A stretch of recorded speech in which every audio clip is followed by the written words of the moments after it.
Hello and welcome back to another episode of Critical Reactions with your host, Bryan. We're going to continue on with this week's theme of trains. Checking out music about trains, music that makes train sounds, music that evokes the imagery of trains. Today we're going to be looking at a track that is titled well for this theme. It's just called Trains. This is from Porcupine Tree. We're going to be looking at the 2017 remaster. Let's dive in. See what Porcupine Tree is bringing to the table today.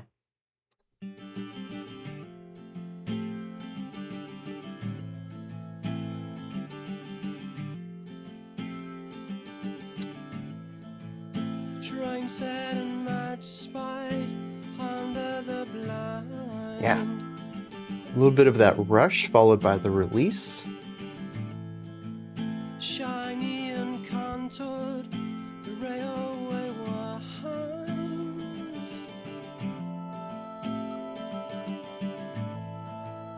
and I've heard this sound from my cousin's bed, the hiss of the train. I like that shimmery back there.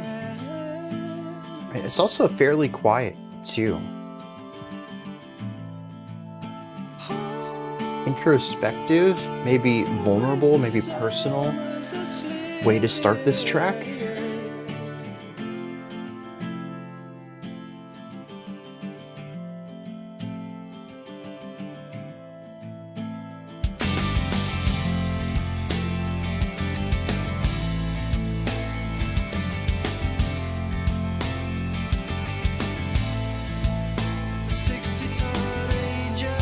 So we have a 3-3-2 idea here.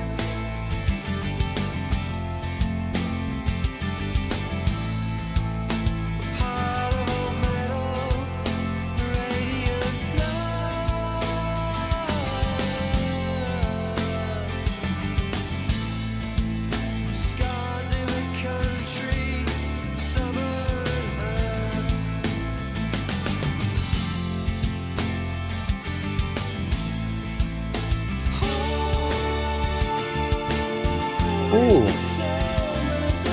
little bittersweet there on that second dyad.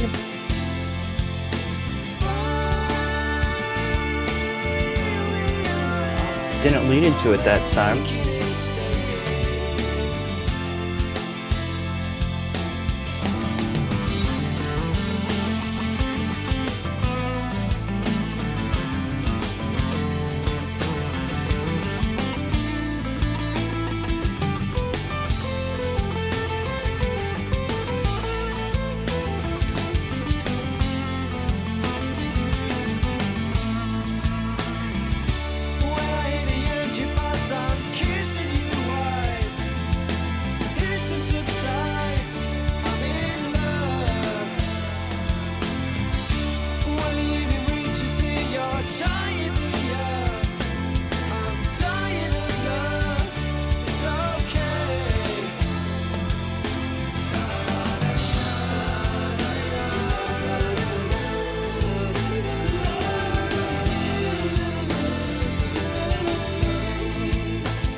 Shaker and the claps.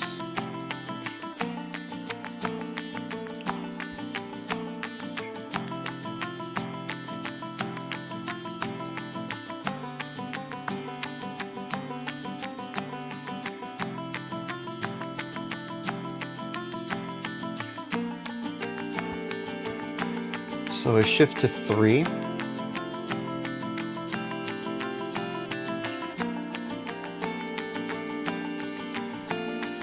Chaka chaka chaka chaka chaka chaka chaka chaka chaka chaka chaka chaka. Not quite as obvious as some sounds that we've heard in the past, but I think it's still sort of evoking that general rhythm and cadence, as well as accent points.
a lot of use of that offbeat accent.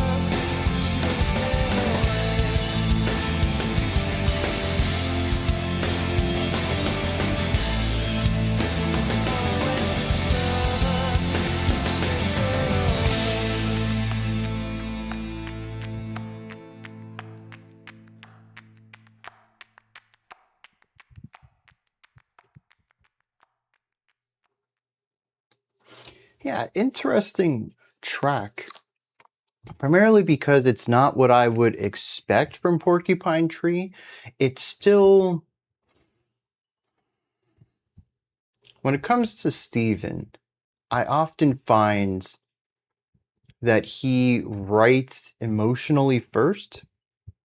There is usually a feeling that is trying to be evoked through the music, and it is usually clear and center. I don't know if that's how he comes at the writing process of let's find some chords and melodies that really sell a specific vibe, atmosphere, or emotion. But when I listen to Porcupine Tree, and I think if you go back to pretty much any any reaction analysis that I've done of Porcupine Tree or Steven Wilson in his solo work or his collab work, I think you'll find that as far as my emotional reading of the music, his work tends to be some of my strongest in understanding. And I think a lot of that comes through in just how clear his music is without being reductive, without being completely based around tropes. Like there's always that progressive element to it, but it's not anything that tries to hide or disguise what's going on. Any sort of complexity added to the track is designed to embellish on the vibe, the feeling that the listener is supposed to have that he's trying to convey. And so when we get to a track like this, it is exactly what I expect from him in that regard, at least. But this specific sound, this sort of a soft 90s rock ballad with a specific chord progression that I can't quite place. Well, I mean, it's not just the chord progression either. It's also like the vocal delivery, the coloring and timbre of the vocalist. All of it kind of comes together in a way that makes me really reminiscent of, no, it makes me nostalgic for these softer rock ballads of the 90s. And there's particular bands too, and I'm completely blanking on them, for whom I would associate this sound very closely in a way that I don't really relate it to Porcupine Tree, which I tend to find feels a little bit more modern. Even for, I mean, we've checked out other tracks from In Absentia, I believe, and this is from early 2000s.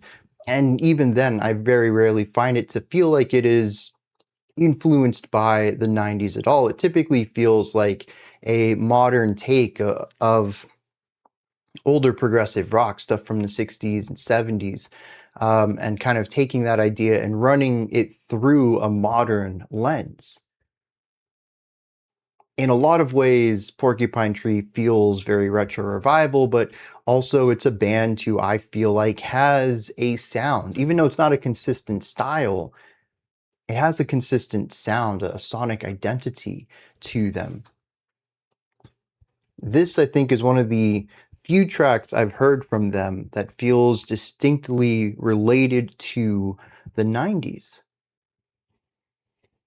I find that to be really interesting from them, and I think if you had played this for me, unlike other Porcupine Tree tracks that as I've heard more, I think this is one of the few bands I've heard double-digit tracks from, aside from like albums and stuff, but like for single reactions, very few bands have I heard more than 2 tracks from.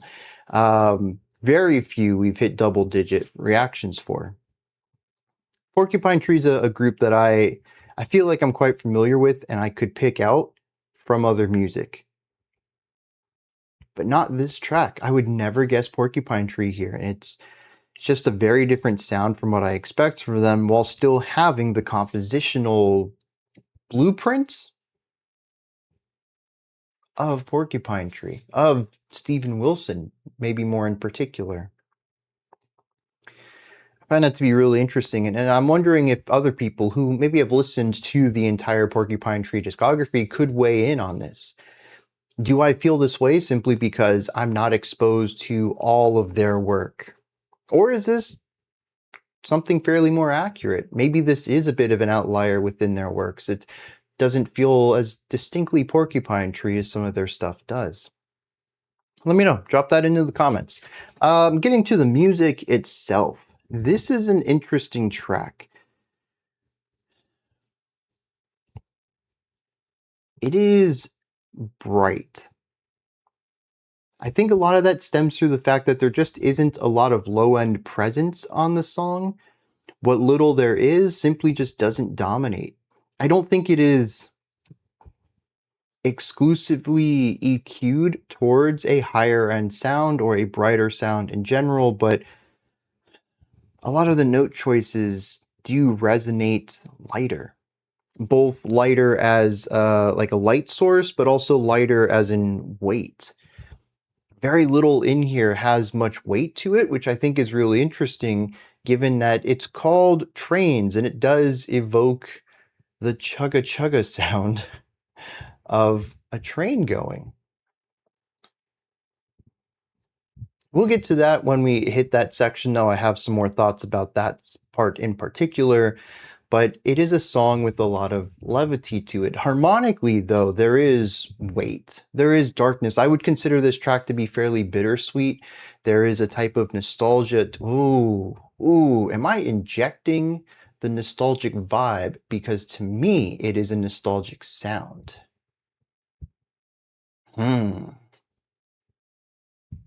We'll roll with this because I have some thoughts that bounce off of this, but I can admit right here, I may be injecting my experience of the track into my understanding of the track. Oftentimes, I do like to speak about music objectively, looking at it through a lens of music theory and music history and how sounds have been used across, especially pop culture in the last few decades, how we typically understand specific rhythms and sounds and what they typically mean. But I'm not one who shies away from the emotional side, putting myself out there into the track and seeing what it means to me and how the more cultural read of it might line up with my more personal read. But I don't think I've run into a case like this in particular where I immediately caught that. I'll take this with, I suppose, a pinch of salt. This may be a bit more of a subjective reading of this track than I typically approach music with.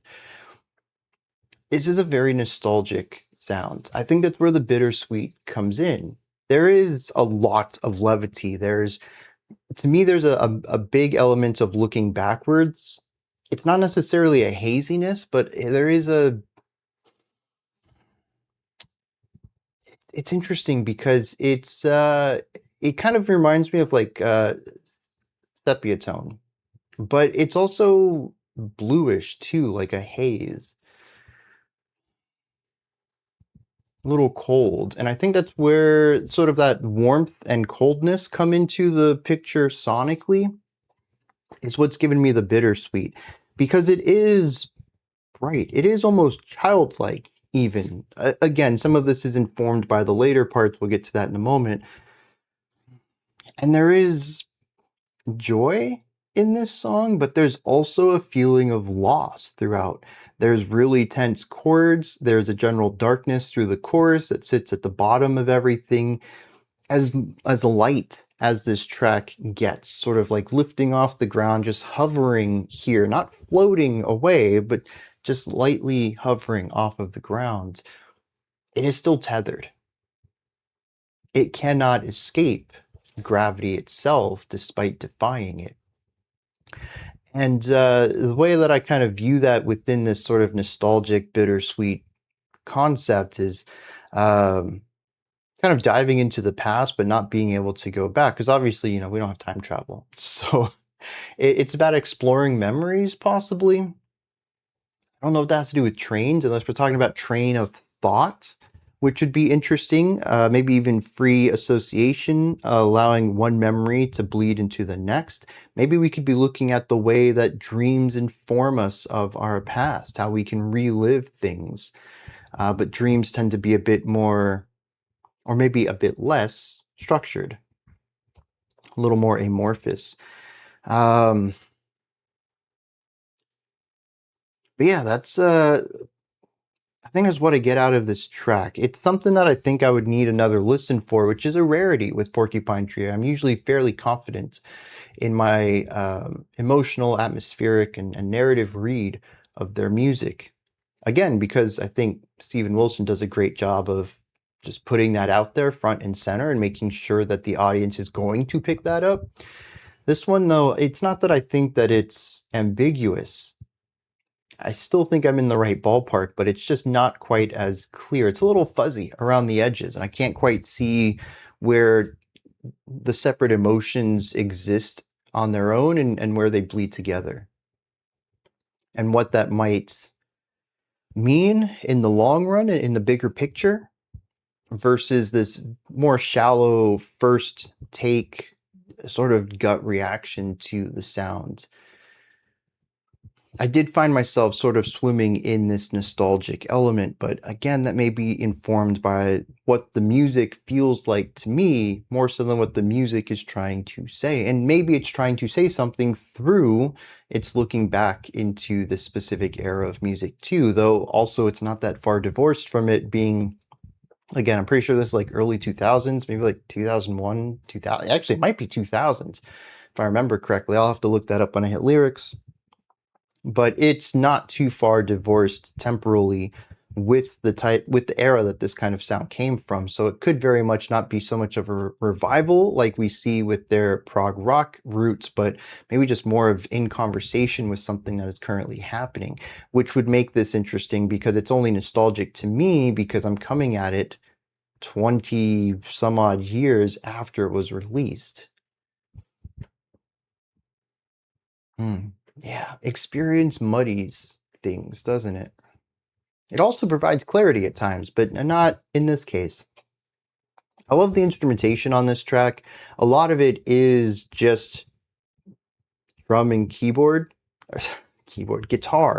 There's a lot of drum and guitar in this. It really makes up a lot of it. It's what gives it its smaller sound in general. I had mentioned at the beginning of this track was starting off something introspective or vulnerable. There was an indication of a large sound sphere, but the volume was small, our instrumentation and layers were small, and we weren't really exploring much. We had a beat, very straightforward beat. We had harmonic writing on a guitar and melodic writing on the vocals. All of this quiet and singular. There's not a lot of layers, there's not a lot of size. This intimate sound never really left. We did have larger sections with shakers, with bass guitars, with a more filled out drums part. We had filled out instruments. We brought the volume up to the full volume size. There were sections that felt larger, but none of them really felt less intimate. Everything still felt very small throughout. I think that's an interesting component to this track, and a lot of it I think is going to come down to some of it is sonic. As loud as this gets, it never really feels full. Like compare this to I don't know, like a post-metal track or like a doom song where you just have these massive guitars and it feels like this space is so full that it's trying to push against the walls, trying to crack them through force, trying to, weigh you down with a monumental sound just pressing down on you. This never reaches that despite being the same volume as any of those tracks. It still feels small. We have a comparative growth. Some of these sections are certainly larger than our intro, but none of them really feel full either. And that keeps the scope down. And I think the smaller scope mixed with the bittersweet is really what makes it feel like a looking into the past. One person, viewing something important to them or thinking about something important. That's the thing with music, is it's very rarely one thing. The harmony will imply one thing, production will imply another, layering could imply another thing, and once you have all these implications together, you can start to see what it's trying to do. For a lot of people, I'm going to wager that these individual strings end up feeling a bit invisible, and you just see the puppet dancing. You get to feel the music however it's trying to make you feel, not understanding that it's made up of 15 to 20 decisions at any given time. And that's awesome too, to understand music without understanding the technicalities of the music. I mean, to find art that just moves you is magic. And honestly, sometimes magic is better without knowing how. So I totally appreciate that angle as well.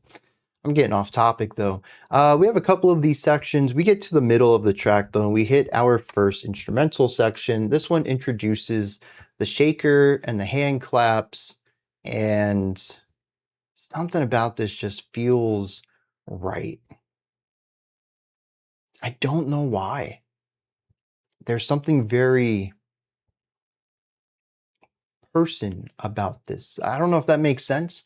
You need a person to play a drum kit, you need a person to play all the instruments, but just hearing a guitar, hand claps, and a shaker just it shrinks the world. What I find interesting is that this is also the section where I picked up the rhythm.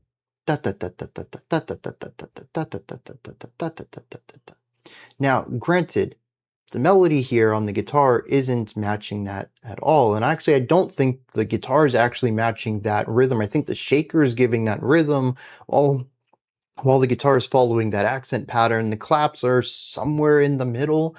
It's a hybrid, a conglomeration of certain aspects given to different instruments that, when heard together, create a specific sound. I've already mentioned that this feels like a train, but it's also quiet. This, I think, is really interesting because I'm going to bring it up again this week.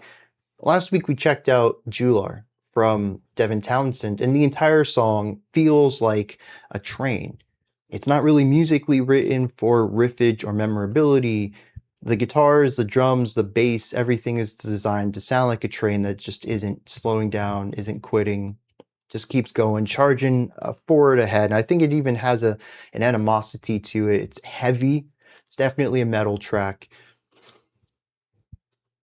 To me, that's what trains are. If you've ever heard a train up close, they're loud.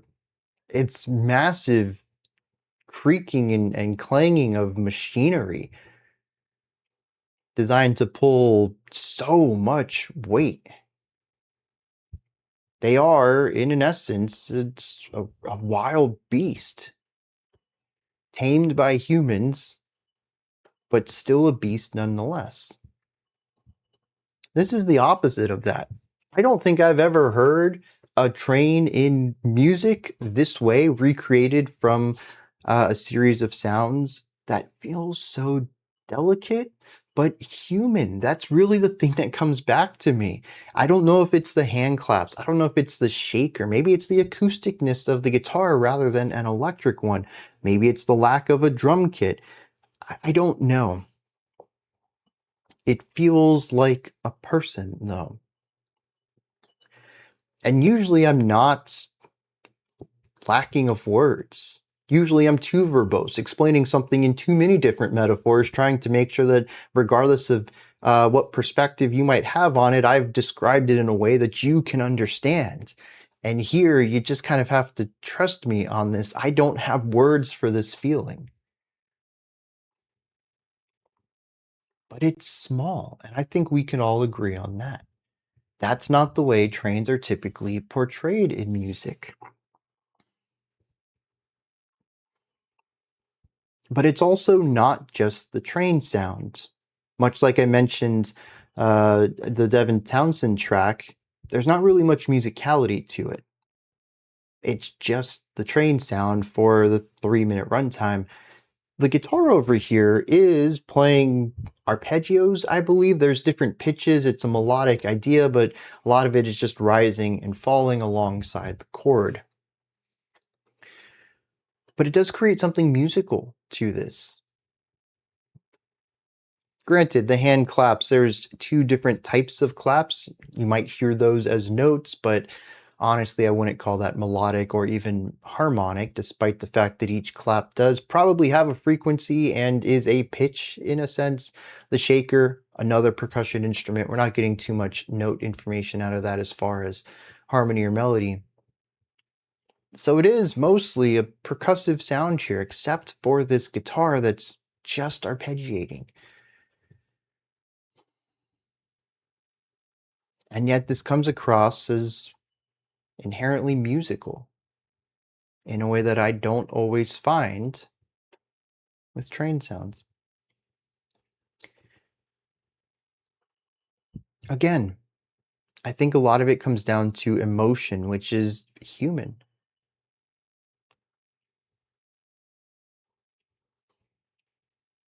The rest of this track bounces around between all of these. We keep the hand claps as we move into the next section, but bring back the drums, I think, or bring back another guitar layer. The shakers are gone for a while.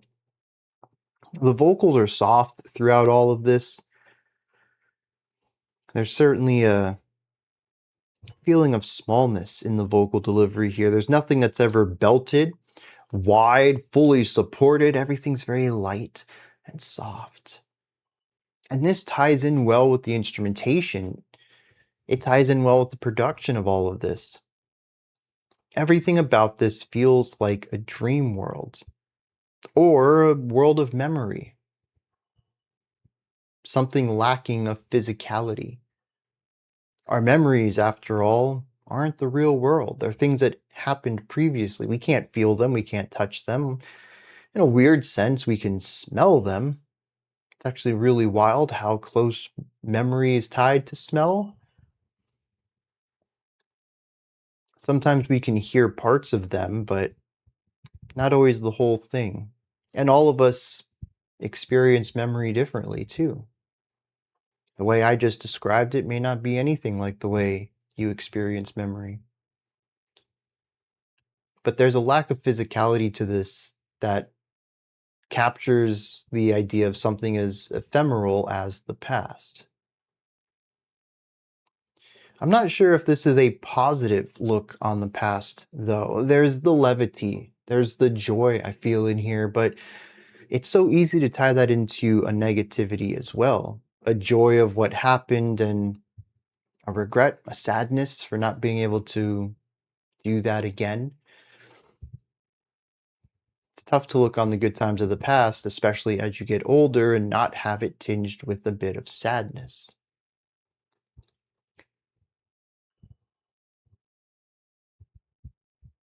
And I wonder if that's what this song is ultimately exploring.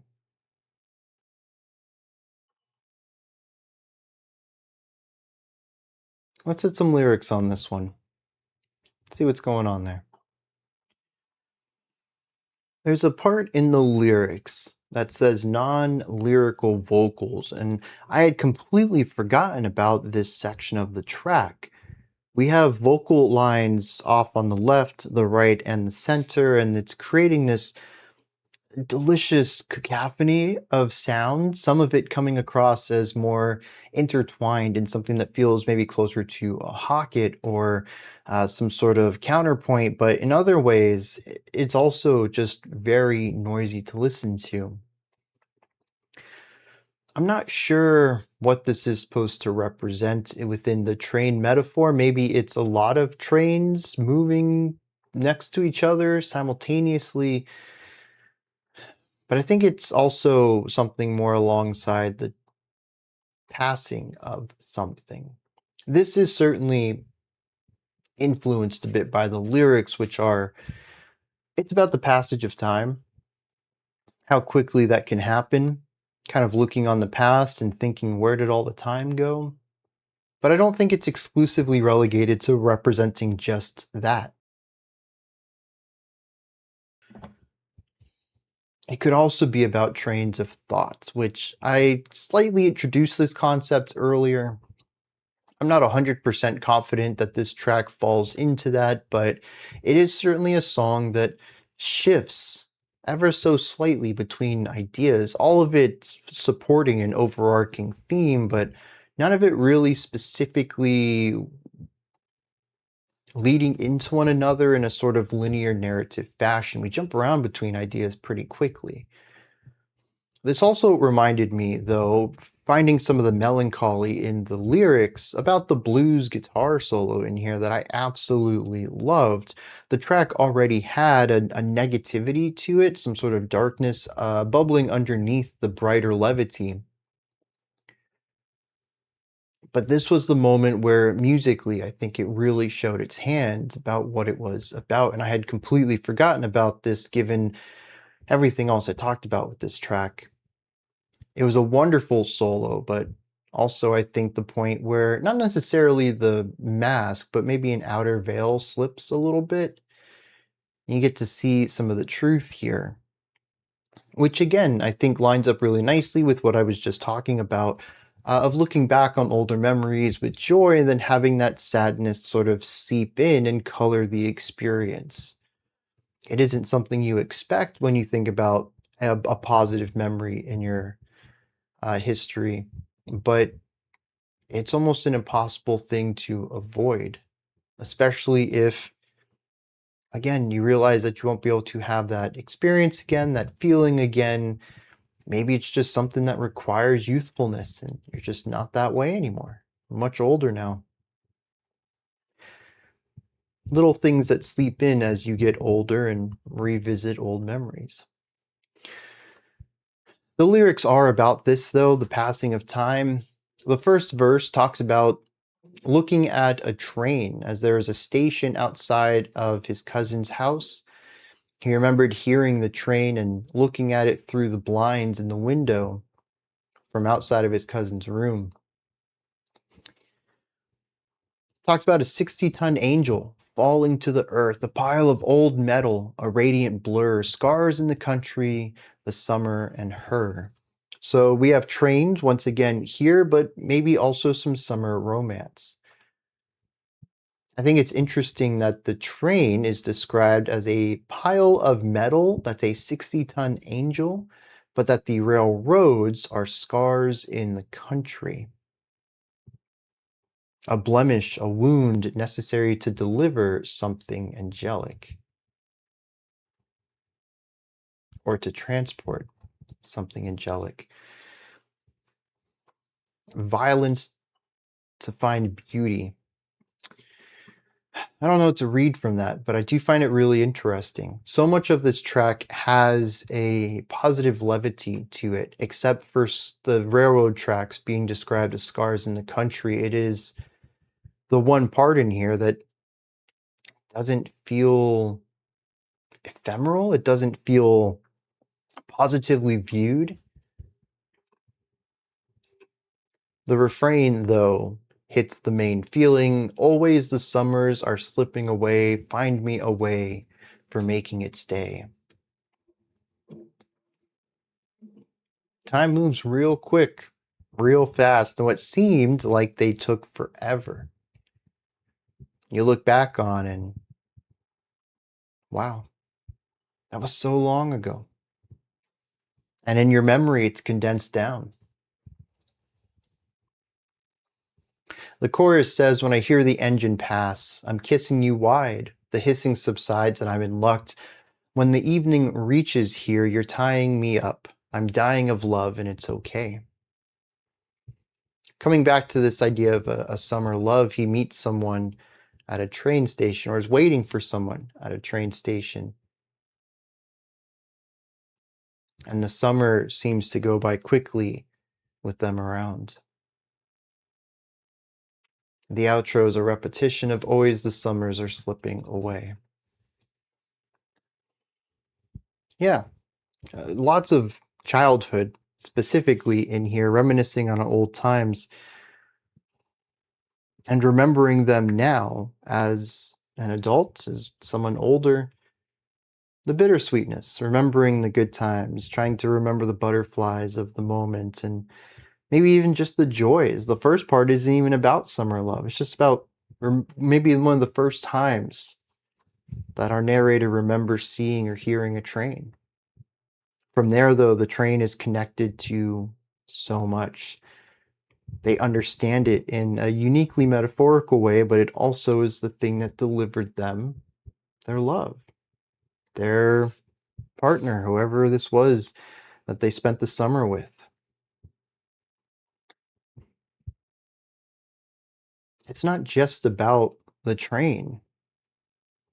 It's not just about memories. It's about all of it. It's about how we grow and evolve and how simple things can become metaphors in our minds. If this is autobiographical, if this isn't just a song, this is actually about Stephen. Even now, as an adult, the train still represents something to him.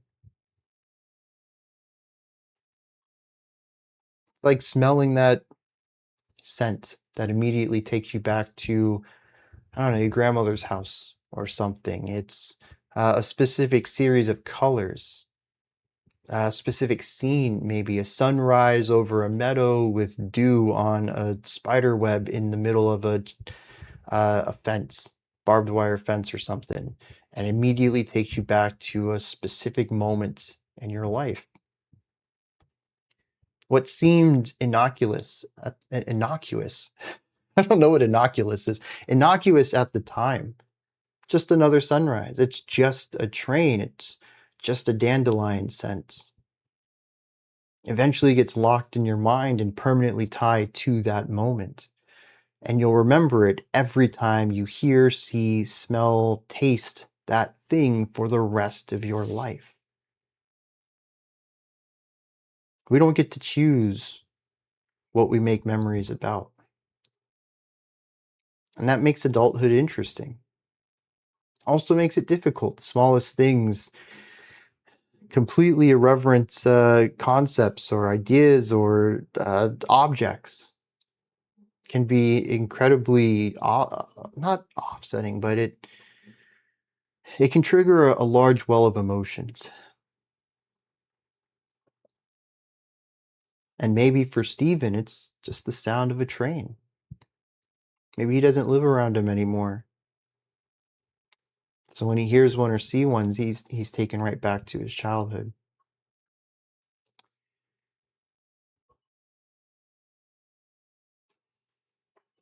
Those are my thoughts. Porcupine Tree, trains. What did you think of this track? Is there anything that stood out to you? Anything that you would like to add on to what I said or correct me on? Do you have your own take, perspective, or opinion on this? Let me know. Put all of that as well as anything else you'd like to into the comment section below. Above that, in the description box, you'll find a link to Linktree. Takes you here. You can find links to my music, ways to support the channel, a link to the Discord server, and so much more. Above that, if you could, like, subscribe, and ring the bell. I greatly appreciate all three of those.